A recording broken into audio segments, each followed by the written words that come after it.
In 1956, Oklahoma lost 847 family farms to foreclosure. In 1957, another 923. By 1958, the number reached 1,904. Behind every number, a family. Behind every statistic, a life unraveling. But there's one number that doesn't appear in any record. One farm that should have been lost but wasn't. 10 families that should have scattered but stayed. This is the story of how they refused to become a statistic. James Turner received the letter on a Tuesday morning in June 1956. Formal language. Cold numbers. 60 days to bring the mortgage current or face foreclosure. He read it twice, standing in his kitchen, watching his wife Margaret fold laundry with hands that had worked this land for 23 years. He didn't tell her immediately. What was there to say? That everything they had built was disappearing, that the drought had won, that independence, the thing his grandfather had died defending, meant nothing when the rain stopped falling. 3 miles east, the Johnsons received the same letter. 6 miles north, the Callahans. Across the county, 9 other families opened identical envelopes and felt the same cold weight settle in their chests. The drought of 1956 didn't discriminate. It took strong farms and weak ones. It took families who had been careful and families who had taken risks. It took men who prayed and men who cursed. It took everything. Margaret Turner found the letter that evening, tucked between bills on the kitchen table. She read it once, folded it carefully, and sat down across from her husband. They didn't speak for a long time. Outside, the sun set over fields that looked like ash. "How long?" she finally asked. 60 days. And then James Turner looked at his wife, at the woman who had stood beside him through drought and debt and every hard season that came before. "Then we lose it." But Margaret Turner wasn't asking about the farm. She was asking about the choice that came after. Where would they go? What would they do? Who would they become when the land that had defined them for 3 generations was gone? These were the questions that 10 families were asking themselves in the summer of 1956. And for most of them, there were no good answers. The arithmetic was brutal and simple. The average Oklahoma farm in 1956 needed 847 acres to break even. James Turner had 840. The Johnsons had 780. The Callahans 820. None of them had enough land to survive the drought alone, but together, they had 8,320 acres. Together, the numbers worked. But numbers don't explain what happened next. Numbers don't capture what it cost these families to set aside everything they had believed about independence and self-reliance. Numbers don't measure the weight of asking for help when your entire identity is built on not needing it. On a Thursday evening in late June, James Turner did something he had never done before. He picked up the phone and called 9 of his neighbors. He didn't explain much, just asked them to come to his barn after supper. They came because they were desperate. They came because they had nowhere else to turn. They came because the alternative was too terrible to imagine. The meeting lasted 3 hours.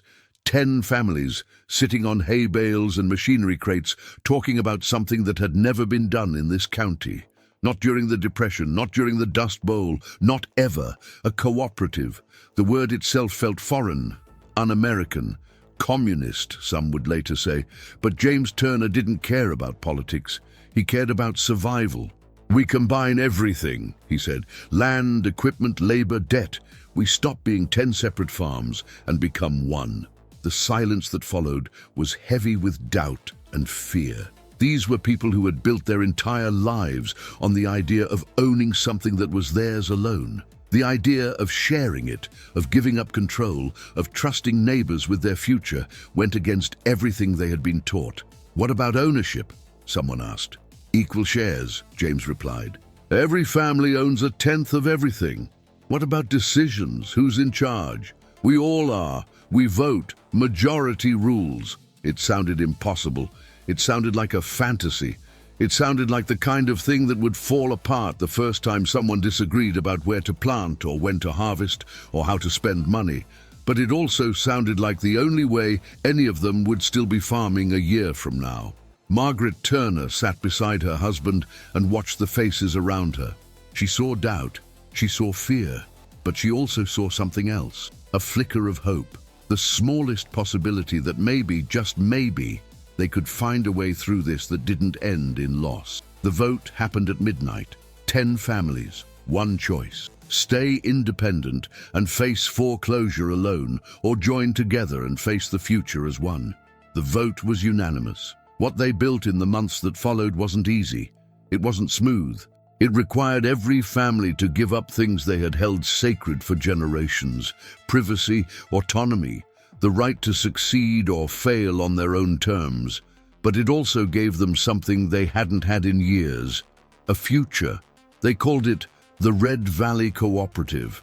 They registered it with the state in August 1956. They combined their land holdings into a single 8,320-acre operation.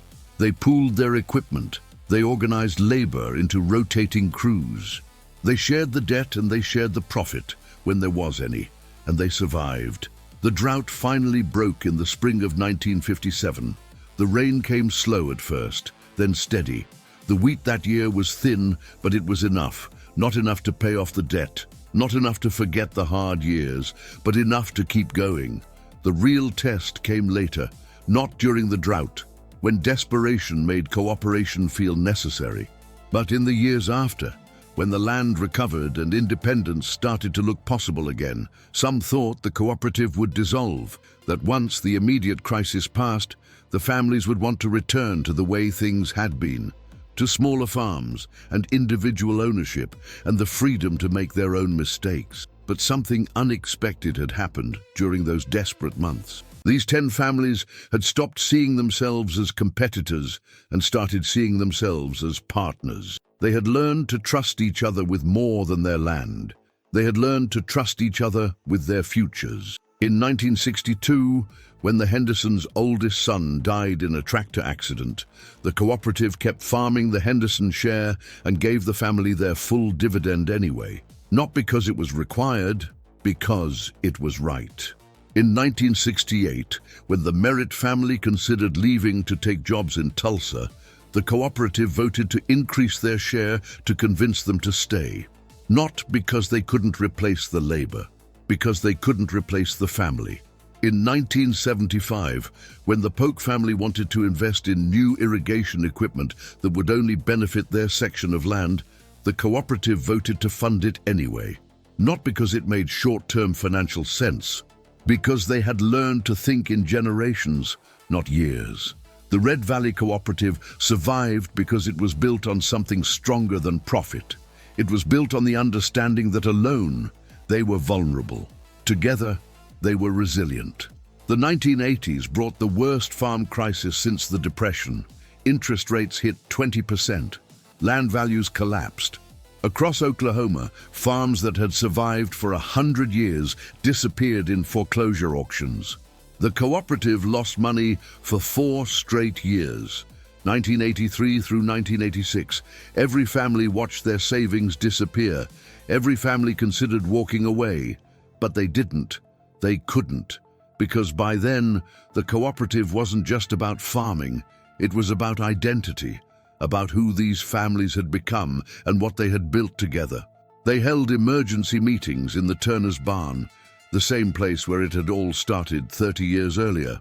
They argued about cutting expenses and selling equipment and taking out bigger loans. They argued about whether it was worth saving, and in the end, they voted to stay. James Turner died in 1987, 3 months after the cooperative's first profitable year since the crisis began.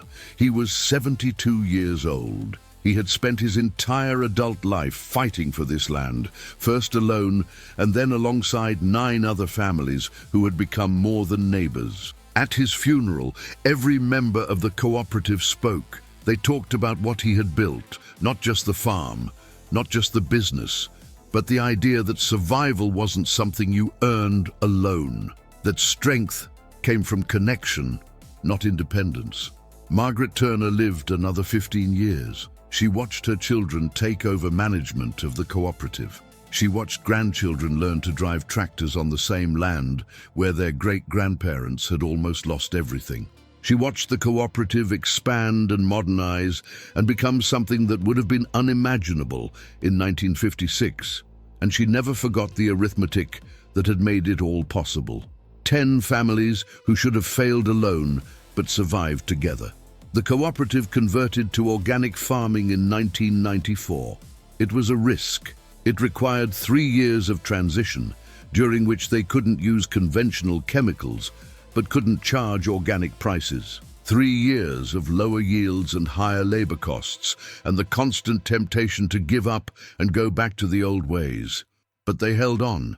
They trusted the same instinct that had created the cooperative in the first place, that sometimes the harder path is the one that leads somewhere worth going. By 2001, the Red Valley Cooperative was one of the largest certified organic operations in Oklahoma. Their wheat and cattle commanded premium prices. Their methods were studied by agricultural economists, trying to understand why some farms survived the consolidation era while others disappeared. The answer was never complicated. They survived because they had built something that couldn't be broken by drought or debt or the simple arithmetic of modern farming. They survived because 10 families had made a choice to trust each other more than they trusted their own individual strength. The second generation grew up in a cooperative. They never knew what it was like to farm alone. They learned from the beginning that success meant sharing. That profit was something you divided, not something you hoarded. That the farm wasn't something you inherited, it was something you belonged to. Some of them left. The Callahan kids moved to Denver. The Reeves daughter became a lawyer in Oklahoma City. The Henderson son joined the military and never came back to farming. But enough of them stayed. Enough of them saw what their parents and grandparents had built and wanted to be part of it. Enough of them understood that the cooperative wasn't just about agriculture. It was about a different way of being in the world. By 2010, the third generation was starting to take leadership roles. The Turner's grandson became cooperative president. The Johnson's granddaughter managed the organic certification. The Merritt kid ran the cattle operation.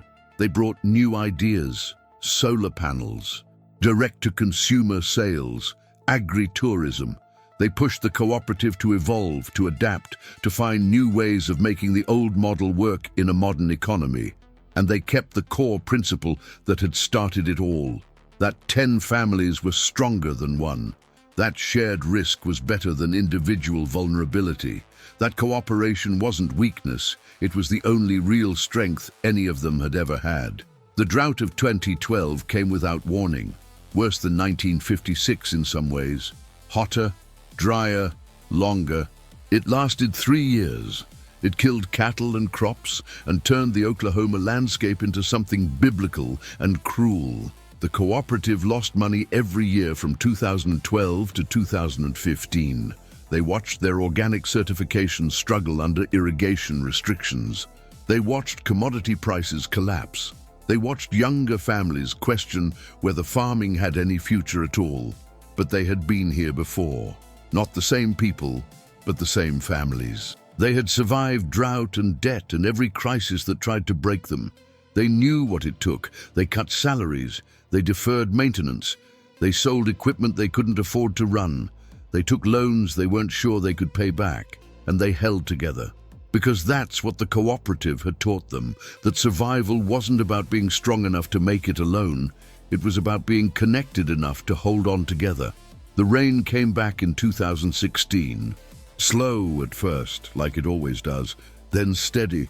The wheat recovered, the cattle gained weight, the organic premiums started to matter again, and the cooperative, against all reasonable odds, survived another crisis. By 2020, the Red Valley Cooperative was entering its 7th decade. The original 10 families were now represented by their children and grandchildren, and in some cases, great-grandchildren. The land had been passed down, not through individual inheritance, but through collective ownership. Nobody owned 840 acres anymore. Everyone owned a share of 8,820. The COVID-19 pandemic disrupted supply chains and markets and everything farmers depended on. But the cooperative had learned long ago how to function in chaos. They pivoted to direct sales. They sold beef and wheat and vegetables directly to families who were desperate for reliable food sources. They made it work because they had always made it work, because the cooperative wasn't just a business model, it was a survival strategy that had been tested and proven over and over across 7 decades. In 2025, the cooperative celebrated its 69th year. 9 of the original 10 families were still represented, though the names had changed and the faces had aged, and the children looked nothing like the grandparents who had started this in a desperate summer meeting in 1956. The Hendersons had sold their share in 2018, the only family to ever leave the cooperative entirely. It was difficult, emotional. But the other 9 families had honored their decision and bought them out at fair value, the same way they had honored every difficult decision over nearly 7 decades. The land itself had changed too. More irrigation, more technology, more precision, but the fundamental principle remained the same. 10 families, 1 farm, shared risk, shared reward. When people asked how the cooperative had survived when so many farms had disappeared, the answer was always the same. They survived because they refused to believe that strength meant standing alone. They survived because in 1956, 10 families made a choice that seemed impossible and then spent 7 decades proving it wasn't.